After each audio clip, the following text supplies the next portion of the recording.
Bonjour à toutes et à tous. Allez, aujourd'hui, on va voir le montage donc d'une petite éphémère L séparée, toute simple. Simplement, c'est pour utiliser et puis vous faire voir le rendu des dubbings qu'on a fait l'autre jour. Donc les dubbings fait maison. Vous savez, ces petits dubbings du fil de soie avec du mélange de poils de lièvre ou de poils d'orignane et aussi de poils de chevreuil. On peut mélanger un petit peu de tout, mais bon, c'est des poils très fins par contre. Voilà, donc là on a tous les dubbings. On va utiliser le petit jaune moutarde, un peu moutardé là. Avec en thorax, on va utiliser un petit peu de dubbing d'écureuil rouge, donc teinté, un peu de lit de vin. Et bien sûr, pour monter tout ça, il va nous falloir un hameçon de 16. Donc là, on repart sur du Doiku en hameçon de 16 et 14. Donc voilà, pour l'instant, c'est du 14. Donc là, on va monter en 14 aussi, on va continuer. Voilà, avec un autre 14. Donc avec un Doiku. Hop, ça me gratte le nez, désolé. Avec un Doiku 301. Voilà, donc là, on va le changer. Tac. Pour le fil du montage, là on a Doiku 301 qui est monté taille 14. On va se prendre un petit Shear 14-0. Voilà, petit Shear 14-0. Vous pouvez prendre de l'Ultra Treat, enfin, et après il y a plusieurs, il y a du Dynéa, enfin il y a de toutes sortes de fils. Descendez pas en dessous de 10-0, parce que vous allez être embêté, ça va être hyper épais pour faire des trucs fins comme ça. Pour faire l'aile séparée, on va se prendre un petit Glow Bright, tout simplement. Alors la couleur, on s'en fiche un peu, ça dépend de vous, soit du orange, du rouge, du vert, du violet. Vous voyez, si vous voulez, on pouvait le monter même en violet si on veut. Voilà, c'est à vous de choisir vos couleurs, vous faites comme vous voulez. Là-dessus, un peu de pelle de limousin. Donc voilà, comme d'habitude, pelle de limousin pour les cercles. Le corps, on va partir sur le petit dubbing moutardé. Comme ceci. L'aile de cul de canard, on va choper. Alors ça, c'est des anciennes plumes très longues avec très fournies qui me restent de chez Bailly. Donc merci Monsieur Bailly. Merci Cyril. C'est vrai que c'était extra à l'époque quand on faisait. Bon tant pis, maintenant c'est. Voilà, t'as tourné la page, c'est comme ça. C'est pas grave. Donc pour les plumes de cul de canard, de la quotidienne ou ce qu'il y a, vous faites comme vous voulez. Vous choisissez, vous essayez de vous approvisionner dans les bonnes plumes de cul de canard quand même. Là-dessus, qu'est-ce qu'on va lui mettre d'autre? Donc le fil de séparation, le fil de montage, le skirel, on a tout. Donc go, c'est parti. Donc là, je vais faire un montage un peu détourné de l'autre fois, parce que l'autre fois, on a installé d'abord la plume de cul de canard, après on a installé le fil. Là, on va faire le contraire. Je vais vous faire voir une autre façon aussi d'installer et de faire une aile fendue. Donc on commence plus ou moins derrière l'œillet, on bloque notre fil, ici. Vous voyez, il y aurait quand même un peu d'espace derrière l'œillet quand même. On va laisser un peu de distance. Tac. Là, je coupe l'excédent.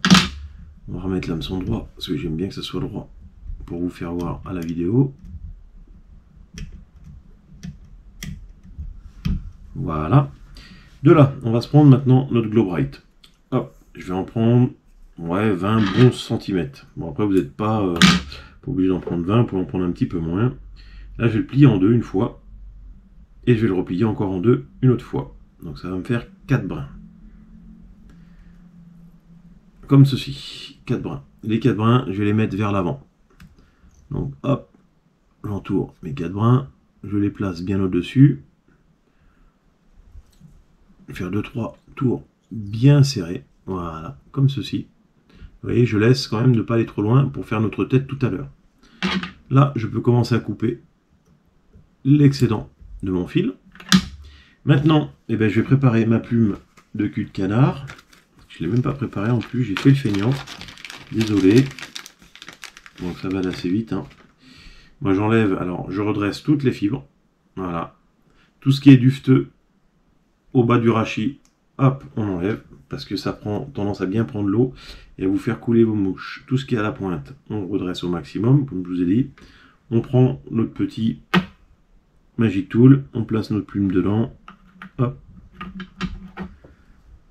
tac tac tac, on prend le ciseau, on coupe tout ce qui déborde, voilà, tac, on prend notre jolie pince, comme ceci, donc là c'est la micro, micro pince, micro support à plume là, Tac, on prend le tout, comme ceci. Et là, avec notre jolie paire de ciseaux, une grande paire si possible, comme celle-ci, on va les couper à ras du rachis pour récupérer un max de fibres.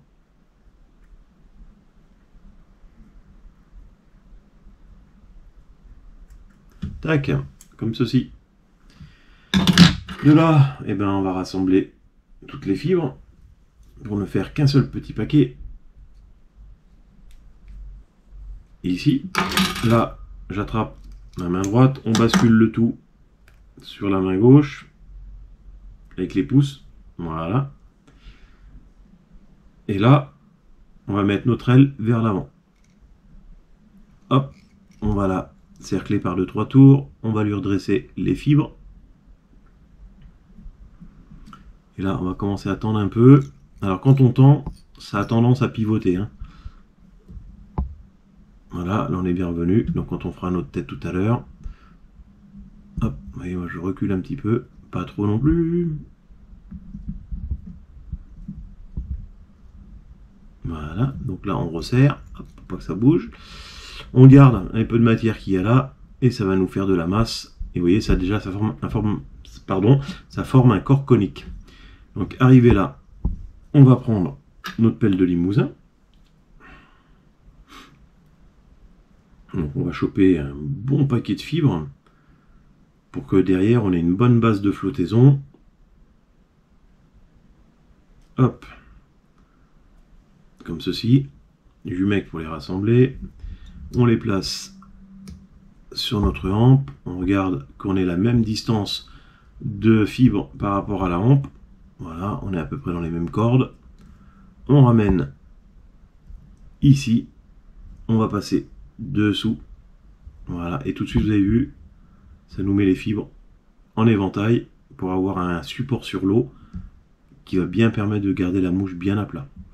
Arrivé là, on prend notre petit dubbing et on commence.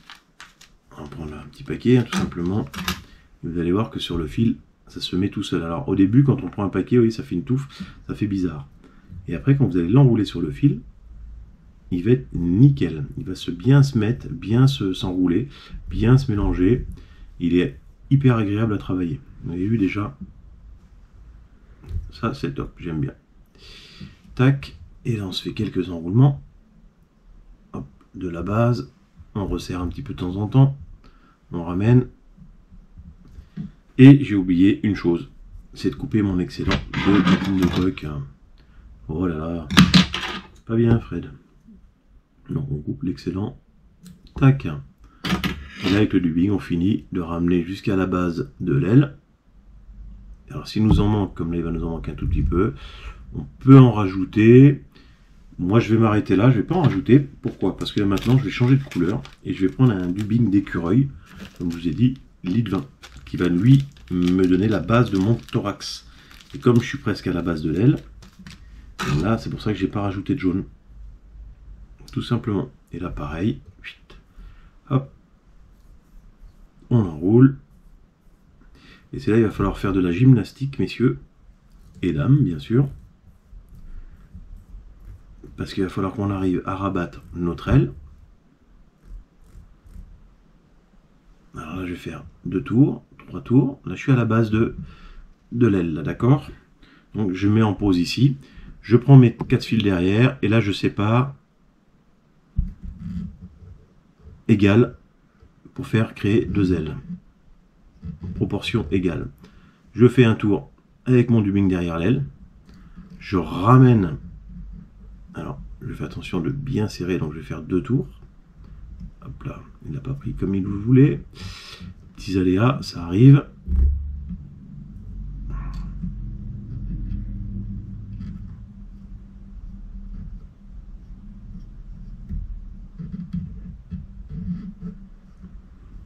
Voilà, mes 2 ailes sont formées. Je ramène bien à l'arrière. Je fais un tour, 2 tours.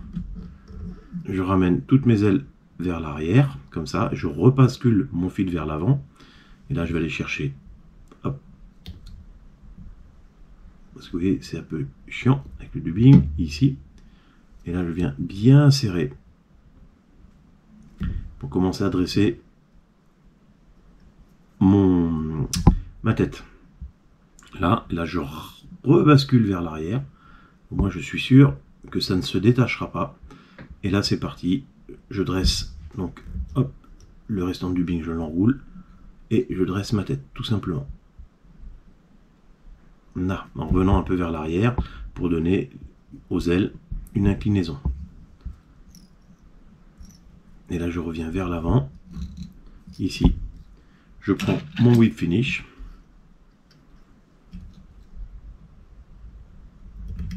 Une fois avec 3-4 tours et je recommence. Voilà, une autre fois avec 3-4 tours. Là, je tire sur mon fil. Ça l'a cassé net, mais bon, ça j'ai l'habitude. Si vous n'avez pas l'habitude de casser net votre fil comme ça, prenez un... comment ça s'appelle? Un ciseau et coupez-le à ras. Ça vous évitera d'avoir des fils qui partent de partout. Maintenant, le petit ciseau qui va bien, on coupe, comme j'ai toujours dit, à peu près entre 5 mm et 1 cm, ici. Voilà ce que ça donne.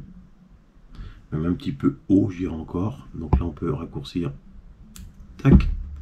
Là, on prend notre aile, on la ramène vers l'arrière et on la coupe pratiquement à la base de l'arrondi. Ici. Hop, une petite fibre récalcitrante. Voilà. Donc voilà, on va la remettre droite, elle. Notre petite éphémère avec le dubbing qu'on a monté l'autre jour. Alors c'est un dubbing, vu que c'est du fil de soie, ça absorbe un peu l'eau. Donc c'est pour ça que je mets les ailes en éventail, pour que la mouche soit bien assise sur l'eau. Donc ça c'est des mouches qui sont bien assises au niveau de l'eau. Donc voilà, on a deux tailles, deux grosseurs, une un peu plus fournie que l'autre. Et ça, je pêche avec ça sur les ombres, les truites, les chevennes, enfin un petit peu tous les poissons qui sont souvent à s'alimenter en surface. Donc voilà les amis. À bientôt. Ciao, ciao.